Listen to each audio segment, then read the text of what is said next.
Namo nga nasa langit, among itugyan kanimo God kang mabuntaga Lord ang mensahe nga ipadungog kanamo Lord. Ginoo, salamat sa higayon nga kami nga imong gitugutan o God nga musimba o God mo awit ya sa mga ngalan. Lord, ako kani nga pribilehiyo kanamo Amahan. Kadili tanang tao Lord di makasinapi sa ani nga kalipay nga mga angkon o God sa pagsilbi ya kanimo Amahan pinagi sa pag-awit o Lord. Ginoo, akong iampo Lord ang mensahe karon Amahan nga ikaw magdala Lord o sabtanan sa matag usa o God Lord. Himuang ay mga blihan ang matag kasing-kasing mga huna Amahan. Labi na may tungod sa simbahan o God. Amahan ang iampo Lord nga ikaw mutiin sa matag usa o God Lord kung unsa man mong kahuyangon Lord nga ikaw makikistorya ka namo Lord God. Himuang nga ma-bless ang matag usa ka namo God pinaagi sa mong pulong o Lord. O God, kami Lord sa inyong presensya nga ma-focus lang kami o God sa inyong pagkamaayo nga Diyos o buutan nga Diyos Amahan. Ginoo, tabangi kami nga sa pagpaminaw sa inyong pulong Amahan nga ikaw mismo ang mahimaya o God. Salamat sa gayon yung dihatag ka na po o God. Lord, gamita lamang ako Lord nga Lord sa pagsibya sa inyong pulong dili sa akong kagulingong kaalam o God kundi kaalam nga nagigikan sa balang Espiritu Amahan. Salamat Ginoo kaning tanan o God among ihatag sa bukong anak sa Kristo among Dios. Amen. Amen. So ang title nako karon is The Believer's Role with Other Believers. So sa Bisaya pa ang responsibilidad sa magtotoo sa isig ka magtotoo. So mali siya nga ang teksto na po is Galatians 6:2. Actually, na Galatians 6:2.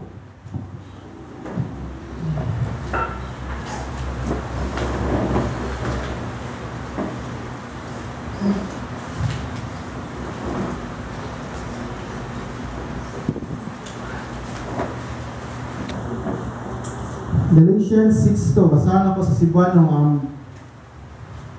ang pagtinabangay o pag-agakay o pagyayungay kamo sa inyong mga gibugaton o mga problema sa line translation. Ito yung tanaw ko kanina mga translation na Cebuano.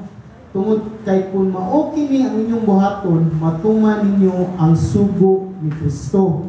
So, as a New Testament believers, ang usa ka pribilehiyo nga atong naangkon, ang ato aging relasyon sa matag usa sa diha sa simbahan. So, mo ni siya nga ang kanindot lang nato is nabilong na ta sa simbahan o church. So, ang church ni Jesus Christ mo na siya ang body ni Jesucristo. 1 Corinthians 12:1. So, ang una nga benefits atong makuha lagi sa usa ka sa usa ka magtutuo diha sa Ginoo is na kay moagak sa matag usa. Nga importante kay nga relasyon nato sa matag usa diha sa simbahan. So makita nato nga sa ang sugo ni Jesucristo mailhan kay ngano importante makastanan nga ato ang relasyon sa matag usa. Kung basahon nimo sa Juan 13:35 para sa Juan 13:35 ningon si Jesus Christ sa iyang mga disipulo, kung maghigmaay kamo masayran sa tanan nga kamo ang akong mga sumusunod. So, as a body of Christ, or as a believer, dapat di man tungod kita ang makita. Means is, ang importante is si Kristo mismo ang makita natong matag usa nga maghigugmaay gayud ta. Muna siya ang timaan kung ikaw magtotoo diha ni Jesus Christ. Kay kung dita na i-apply sa matag usa, way kalainan nato sa ubang panagtapok, organization or society nga unsa man iyahayra, bigay o walay pagbati. So mao ni siya ang usa ka pribilehiyo nga nagihatag ka nato sa nga kita nga New Testament believers. So kung mao ni siya atong sabton, unsa gyud ato ang role or responsibility sa matag usa? Kay kadaghanan ka nato nasa simbahan pero wa ta kasabot unsa atong papel sa matag usa. Unay uban is mo ni siya nga usa sa rason nga nag-uban is di kasabot nga nang usay badungon or encourage or bisitahon. Nagay-uban nga kanang i-offer pang tabang di mo dawat. So, di ba? So, mo ni siya, musugod ka sa madi, maugi na ang pamilya diha ni Kristo. So, totoo pa ka ng package siya nga, impart na nimo kung ikaw na safe or luwas na ka. Nga means na dyan kay affection sa imuhang isig ka matutuo. Di siya pwede wa. Muna siya, may buong na lang ka, nga ipaampo sa Ginoo. Ya kung tinudan na yung masugod ka, nga matutuo, kanang magbati jud ka sa inyong isig ka matutuo. Amen? So, muna siya, ang pangutana is, ano sa aman ta ma-member o mabilong sa body ni Kristo? Muna, babasa ta sa Juan 1, 12 hangtod sa 13. So, ang makasampot kita na kung sabang automatically ba nga muling ko na kaniya part na ka sa simbahan si Ginoo o sa lawas sa Ginoo, kaya nagkuyog-kuyog ka sa pundok part na ka sa simbahan sa Ginoo. So una sa tanan ato sa ning ilhon ano sa ata mahimong kanang kabahin sa simbahan sa Dios. So 1:12 apan si bisan kinsa nga midawat o mituo kaniya gihatagan niya og katungod nga mahimong anak sa Dios. So mo ni siya kung ikaw nituo og midawat bisan kinsa, so either pobre dato ka, kanang bright ka, bugo ka, kanang bulingit ka, olimpyo ka, kung midawat lang ka o mituo ka Hesukristo na kay katungod nga anak sa Dios. So kung anak ka sa Dios, kitang tanan kisa ka mamahan. Diyos amahan. That's why we are under the new family. So dili family nga atong namatan nga wa gyud pagbati sa matag usa. Nakasagaran lang gyud nato. So di sila mitabanan basin nga uban gyud. So makita nimo diha na sa pagdawat nimo sa pagtuo nimo ni Hesukristo na kay katungod nga mahimong anak sa Dios. Di mo ma-amaze na. Kay buto na naman kung hindi ka gigilikan anak ta sa demonyo. Even kung gitawag na kag-anak sa Diyos, malipay ka na. Kay nabalhin ka sa lain na nga, kanang aliado or aliakuan, kanang lugar na nga anak na ka sa Diyos. So, as a church we are a family. Amen? Diba? So, mo ni siya na atong sabton, nga ano sa amang ka nga mahimo kang anak sa Diyos? Basahon na to sa 13. Kinsa may nagbuot? Ikay nagbuot? Namimo kang anak sa Diyos. Sa Juan 1:13 nahimo silang anak sa Diyos dili pinaagi sa lawas nun nga pagkatawo sa kabubuton sa tawo kundi pinaagi sa kabubuton sa Diyos. That's why di ka makabuot nga ay unya ba kung mumingog anak sa Diyos kung matiguang na ko kanhapit ako matay or unya na lang kay nag-enjoy pa ko sa kalibutan. Actually di man kay mo pili ka mahimo kang anak sa Diyos. Kung mo nabasahan diya ang kabubuton sa Diyos mo nahimo kang anak sa Diyos. So dili kay muhatag nga tawagan ni ang kanang ikay muhatag nga kondisyon kung ano sa aka anak sa Diyos. Muna siya ang lakto pagasulti ang kaluwasan. So mo ni siya nga atong sabton nga mahimo kang part sa body. Una mismo is mahimo kang anak sa Diyos ug imong dawaton si Jesucristo nga imong bugtong ang imong personal nga bugtong nga manluluwas. It means nga nidawat ka na acknowledge kaniya sa iyang nga dipi o pinaagi sa kani nga pulong sa Biblia nga siya imuhang Dios. Means niila kaniya. Daghan man gyapon nito og midawat wa man nila nga si Jesucristo nga iyang manluluwas. So mo na importante nga atong sabton. So una sa tanan, as a New Testament believers, sa gabag-utang kasabutan ng magtutuo, makita ni mo na din kay instant family. Sa ganyan kagagway. Diba? Ako itong nga dagway, diba? Full family ta sa matag usa. So inay mo tupad, ay family. So wala siya. So wala mo musugot kati. Diya sa Ginoo. Diba? So, mo niya sa tinuod kay ngano man na-apil ka nga member kay ngano man kaya na new creature naman ka, 2 Corinthians 5:17. So, bago na kitang gibuha, bagong binuhat sa Ginoo is, huwag tang ginamdaan nga kinaya. So, sa imong namatan nga pamilya, pagtuo baron. So, mao na siya nga imong mga pamilya. So, sa to pa, kung new creature ng family, usab na ginang batasan. Wala ginang luray, wala ginang manuyo. Kaya mo nang basihan, kung ikaw maluwas, part masanap, na package man po na nimo sa dihang nidawat ka o ituo ka ni Kristo. So, di ba? Men, so, ikatulo lang aklama mo na quest, unsa man gini ang lawas ni Kristo? So, ang lawas ni Kristo is composed of every believer. So, dapat ang lawas is magtutuo ginatanan. Magtutuo matanan? Amen. So, mana siya. So, kung matutuo tatanan, sa dihang naglihok na to ang usa ka espiritu. Nga atong basahon, usa kong passage or text is, mubasa kita sa 1 Corinthians 12 verse 12 to 28. Tanaw to, kung saan pasabot biday lawas ni Kristo. So, mo na ang di-impress din nga ministry or kanina church or even mga church ni, sa kadaghanan sa simbahan yan ni Jesus Christ. 1 Corinthians 12 verse 12 to 28. So, nag-illustrate ni Pablo kung sa biday ang lawas ni Kristo. Makita tani nga gigamit niya ang illustration sa ato gyapong lawas sa tao. So, mano siya? Verse 12. 1 Corinthians 12 verse 12 to 28. Ang lawas adunay daghang mga bahin. Apan ang mga bahin niini kabahin sa usalang kalawas. Sama usab niini ang mga tumutuo. Bisan nagkalain-lain ang mga hiyas nga gihatag sa matag usa kanato, kita usalang kalawas diha kang Kristo. Kay kitang tanan, Hudiyo man o dili, o lipon man o gawasnon, gibautismuhan diha sa usalang ka espiritu aron mahimo usa ka lawas. Ug usab ka espiritu ang ania kanatong tanan. Ang lawas sa tao usalang apan adunay daghan mga bahin. Kung mingon ang tiil tungod kay ako dili kamot, dili ako kabahin sa lawas.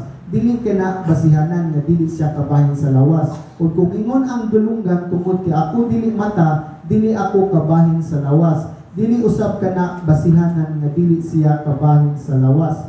Kay kung ang tibuok nga lawas sa tawo pulos lang mata, unsaon niya pagkadungog, o kung ang tibuok nga lawas pulos lang dalunggan, unsaon niya pagsimpot. Apan wala kita buhata sa Dios nga sama niya na, kundi ipahimutan niya ang nakalain-lain nga bahin sa atong lawas sumala sa iyang kabubuton.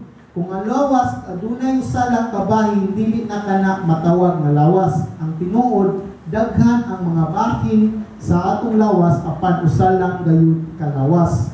Mao kana ang mata dili makaingon sa kamot, wala ko ikaw kinahanglan o ang ulo dili usa makaingon sa tiil, wala ko ikaw kinahanglan. Ang tinuod ang mga bahin sa lawas nag-iisip na tuluya kinahanglanon gayud nato. Ang mga bahin sa lawas iniisip natong dili kaayo importante ato gyapong ginaampingan pag-ayo og mga kabahin baglaw ay tanawon ato gyapong gipanatahom. So layata sa verse 25. Gibuhat sa Dios ang mga bahin sa atong mga lawas aron magtinabangay o dili aron magka bahin-bahin. Busa kung ang usa ka bahin magantos, ang tanan nga bahin magantos. Usab kung ang usa ka bahin daygon, ang tanan nga bahin malipay usab. Verse 27. Ang buot kong ipasabot mao kini. Kitang mga tumutuo mao ang lawas ni Kristo o ang mga usa kanato kabahin siyang lawas. So lang itong pakasulti, kung ang bahin ta sa lawas, musugod kag sa midi, maghilab ka na yun na. Di ba? Amen? So di ba siya pwede inong i-injured or hindi mo nga. Umingon ang katili mo nga, di ko ganang mulakaw.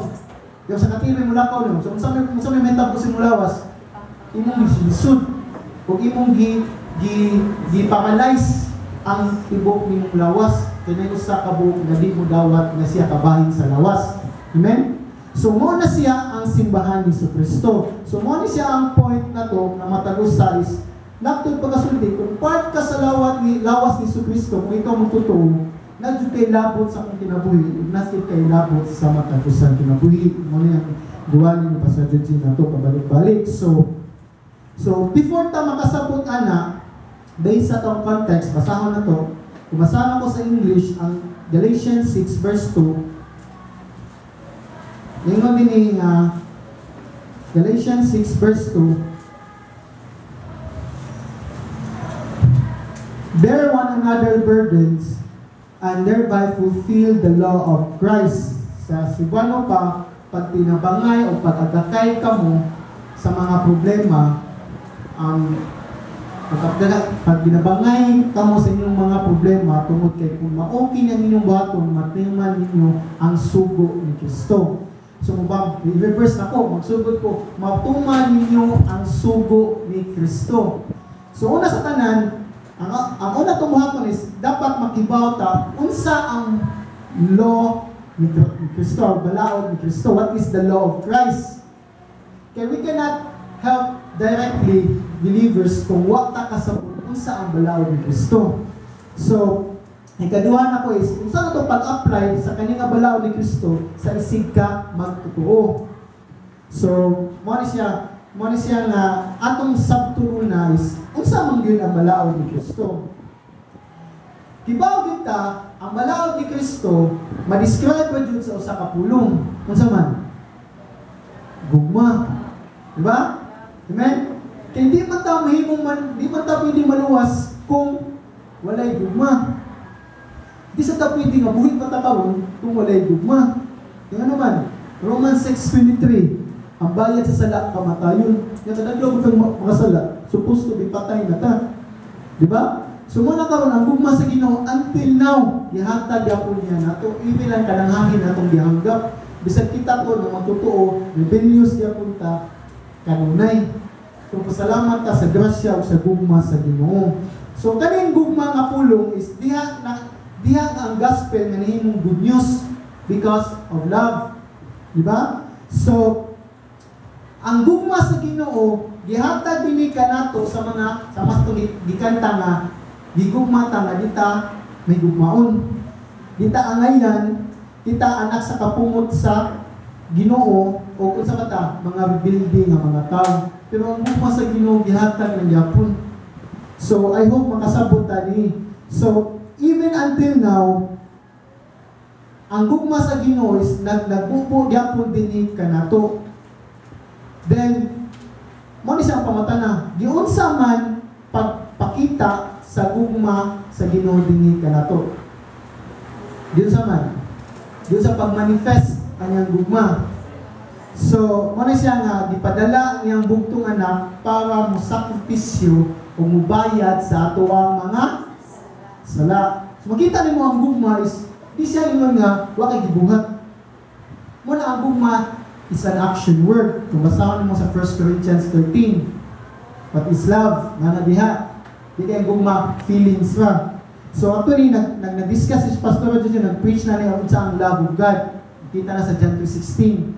So yun siya nga, fulfillment, nag-isay object, nag-isay kanang gihatag, nagugma, nindot kito nga pagakuan. So, diba karon anis, atong balikon nga, giun sa, mo siya ang pinakal, grabe nga gugma sa Ginoo ang gihatag kaniya. 2 Corinthians 5:21. 2 Corinthians 5:21.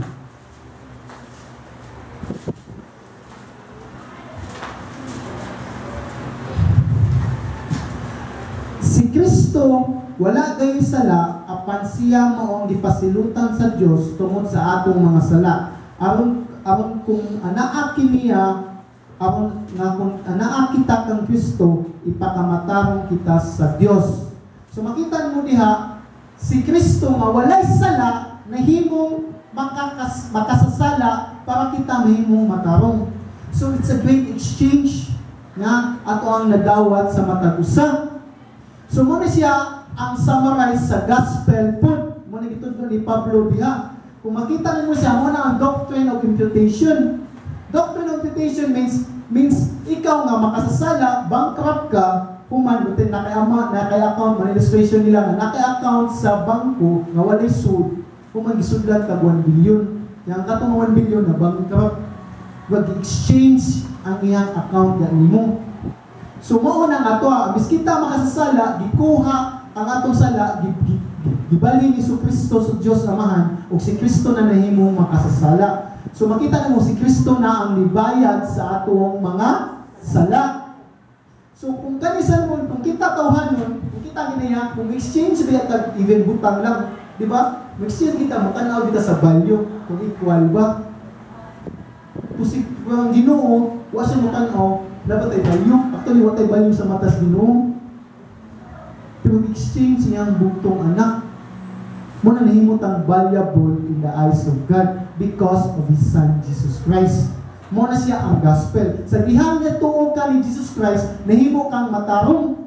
Di kay naisuod kang reliyon, nagpabautismo ka, kung nahimo kang maayo. Kaya ang issue ng God, it's not making good works na maluwas ka. Ang issue is, di ta kaapas sa standard sa Ginoo, which is perfect. That's why we need Christ to ourselves, that we make, so that para makibawta na mahimutan matarong sa mata sa Ginoo. I hope kasabutan mo nang ang gibuhat ni Kristo is gihimo siyang makasasala sa Diyos Amahan para kita mahimong matarong kinsa naman tumutuo diya kanya. Amen? So, makita niyo diya ang gugma sa Ginoo is kung imong tanawon gyud ang gugma sa Ginoo is dili ma-describe sa kitang unloving nga way mga hinungdan nga tao. So mo siya nga before na to ma-apply tani, angay na to sabton. Before na to ma-apply ang atong responsibility sa isig ka matutuo, nga na to sabton, nganong giluwas man ta sa Ginoo. So mo siya nga dapat kibaw kita sa gugma kay nga naman we cannot help our co-believers or our matutuo kung wa ta kasabot kung unsa ang gugma nga gihatag sa Ginoo nato. Kaya kung mutabang mong butak, wata ka sa gugma ni Kristo, mutabang ta, kung motive, kung sa akong madawat, kung mutabang ko. So, mo ni siya nga, atong sabton sa Diyod, kung unsa ang gugma ni Kristo. Kaya nga naman, even ang gugma sa Ginoo, bisan kita kontra niya, gipakamatyan giapunta niya. So, ang gugma sa Ginoo is unconditionally. So, dili siya yung mga, ay, di kapoy ko, di ko na matabang. Ay, kanang, tawagan ni kanang sa bahis na nataw, di ko ganang matabang. Unconditional kayo. Number one, kita, enemy ta sa Ginoo, kung gitabangan ta. That's why, kung kasabot ka sa gugma sa Ginoo, makasabot sa ka, unsa po ang grace sa Ginoo. Amen? So, unsa pa man pag-manifest o papakita sa gugma sa Ginoo, mo nang John 3:16. So, daghan na kay taani, mo ni abuse nga verse, dali na kay pagka-memorize, for God so loved the world, kay di gugma sa Ginoo ang kalibutan, gihatag niyang buktong anak, kung kinsa tong mutuo, dili malaglag, kundi na kinabuhing walay katapusan. But, what amazing kani nga statement, mingon ka, kung basa ka sa Old Testament, hindi siya nakabasa sa Old Testament, kung nakabasa ng Old Testament, makita niyo nga, why na yung gugma ang Ginoo, kinsa man gugma sa Old Testament? Ang Israel, kung karon sa New Testament, pagtang amazing na kita New Testament, kaya ang gugma sa Ginoo gihatag dinhi nato, which is Gentiles, nga way labot sa plano, way labot sa balaod, labot sa labot pagkasuti, watay labot sa kaluwasan. Pero karon gi-appeal na ta sa gugma sa Ginoo. Kung basahon mo Old Testament, mawita kung basahon mo Old Testament, until now, even right now, so, sa akong pagsabot lagi, isang apil na taon, pinangga Japon kayo ang Israel. Makita niyo mo, sa ilang karong naso, this is flourish good, nga sa una ko no, pagwa nila, gi-excel sila, ay lang yuta, wa good, mutubo mga crops. Muna akong nakita sa news, nakaroon, daga na kay crops, kinsa may nananong kay, sa una ko no, nananong dili taga Israel, dili mga Hudiyo. So kung saan nag-study sa yuta, kung saan nag-fertilize, hindi mo mutubo. Kung kamang nga mga Hudiyo na namali, nanubo na, ni-flourish magayo. So makita niyo mo diya, ang Ginoo pinangga dito yung mga katawan. Mausa din na to. Kaya himo man tang descendants ni Abraham kung kinsa tong nituon ni Jesus Christ. So muna siya nga, ayaw mo ang agamay mong kaugalingon. Actually, we are blessed. Because gipili ka sa Ginoo nga mahimo kang anak niya. Amen? So, mo niya ang gugma sa Ginoo nga dili lang tungod kay gigugma niyang kalibutan niya wa say gihimo, kundi iyang gipadala ang iyang bugtong anak. So, ang purpose ani nga gihatag ang anak is mo nang pinaka-great gift, pinaglabaw nga gasa nga atong nagawad sa matag usa. That's why kung Christian ka, di na ka mas giglok mo. Ay, problema eh. Huwag mo makaon, huwag batik mong balay. You have received the great gift, which is Jesus Christ. Amen? Dapat malipayon ka, pero mo na itong verse, rejoice in the Lord always. Diba? So, makita mo niya is, if makaabot ka na sa noon natin mo nga, ganang nag-uul ka, or tungod sa imong nahimtang, always think na imong identity, kinsa ka ng Jesus Christ. Alam doon ta sa mata sa Ginoo. Amen? So, muna siya nga gasa na imong naangkon. Huwag bisan kinsa ani nga makaangkon kung wala ka gigugmaa sa Ginoo. So, muna siya nga basahan pa nato ang gugma sa Ginoo diyon sa paghatag niya dinhi kanato. Ato tas Romans 5:8. Romans 5:8.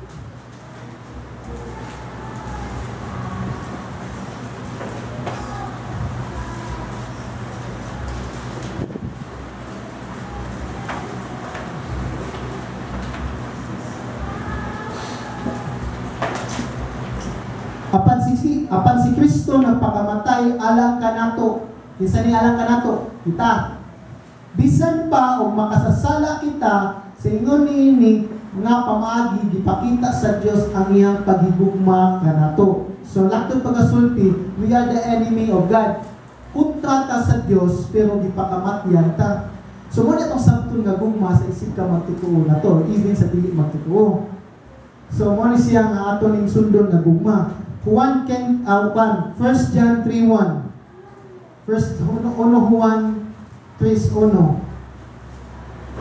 Una-unaan ninyo kung usa ka dako ang pahigugma sa amahan kanato. Gitawag niya kita nga iyang mga anak. Actually, kung gitawag ta anak sa Ginoo, that's the illustration of gugma na sa Ginoo or kuan na kung gitawag ta siyang anak. Kung tinuod kayo kini, wala makaila kanato ang mga tao dinhi sa kalibutan tungod kay wala man sila makaila sa Dios. That's why kung ingon ka sa kalibutan nga anak ka sa Ginoo, ingnon ka nga arrogant or tao level nabuang ka. Una sa naliwan na kila sa Ginoo, mo nang ka nabuang ka. Diba? So muna sa muna ang great privilege na nahimo kang anak sa Dios. Og 1 John 4:9 and 10. Unto the chapter 4, verse 9 and 10. Gipakita sa Dios ang iyang gugma kanato pinaagi sa iyang pagpadala sa iyang bugtong anak. Dinhi sa kalibutan aron pinaagi kaniya makaangkon kita sa kinabuhi nga walay katapusan. Mao kini ang tinuod nga paghigugma. Dili tungod kay kita ang nahigugma sa Dios kundi tungod kay ang Dios mao ang nahigugma kanato. Busa gipadala niya iyang anak aron pinaagi paghalad kaniya mapasaylo ang atong mga sala. So, pinaagi na po siyang gugma nga pinaagi siyang anak natay kapasayloan sa sala. Muna ang gugma ni Kristo. Muna ang law of Christ. Ang balaod ni Kristo nga angay nitong maangkon. Kaya kung basahan kung imong sabton po ang gugma ni Kristo, ang meaning today sa true love today is what you can give, not what you can get. Amen? So, muna siya ang gugma.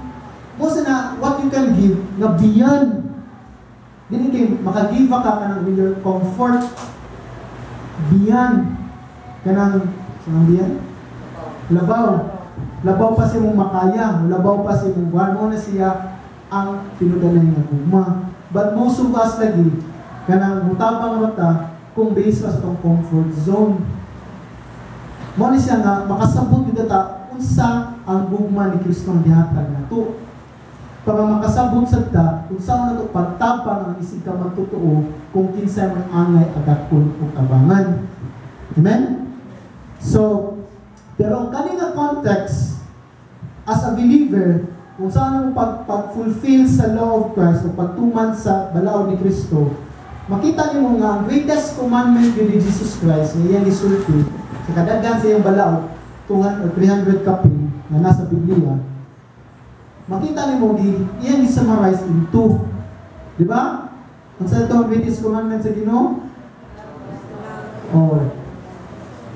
So luma ang Diyos sa tibok talag, kasing-kasing, kusog, unahuna, o isa'y kaduha. Mo na siya. Mo ni ang context karon nga bear one another burdens to fulfill the law of Christ. Means love your neighbor as yourself. Why yung butang love yourself as your neighbor? So nga unahan gigugma ang mong silingan usa ang mong kaugalingon. So makita mo din nga ang law of God is i-describe yung one word, love, ginatanan. Yun sa pag-proof, usa sa basihan ng i-proof na giguman mong Ginoo sa tibok mong kalag, kasing-kasing, through application sa imong isip ka magtotoo. Amen? So, mo ni siya. So, nato pagasulti, ang law ni Kristo, ang meaning ani is a law of love. So, ang law of Christ is a law of love. Mo ni siya nga nag-fulfill sa tibuok nga balaod. So, una sa tanan is, atong nabawa, saan na ito pagigugma ni Kristo? John 14:15. If you obey me, you will love. If you love me, you will obey me. So, mana siya na, kung naigugma ka sa Ginoo, mo-obey ta sa niyang commandment, sa mga sugo. So, unsa may mga commandment sa Ginoo? So, lahat ng pagkasulti, ang balaod ni Kristo, which is ang gugma, hindi na siya mabuwag sa obedience. Uban bilang obedience, inseparable siya na musunod ka sa commandments sa Ginoo. So, mo ni siya, John 14:21. John 14:21.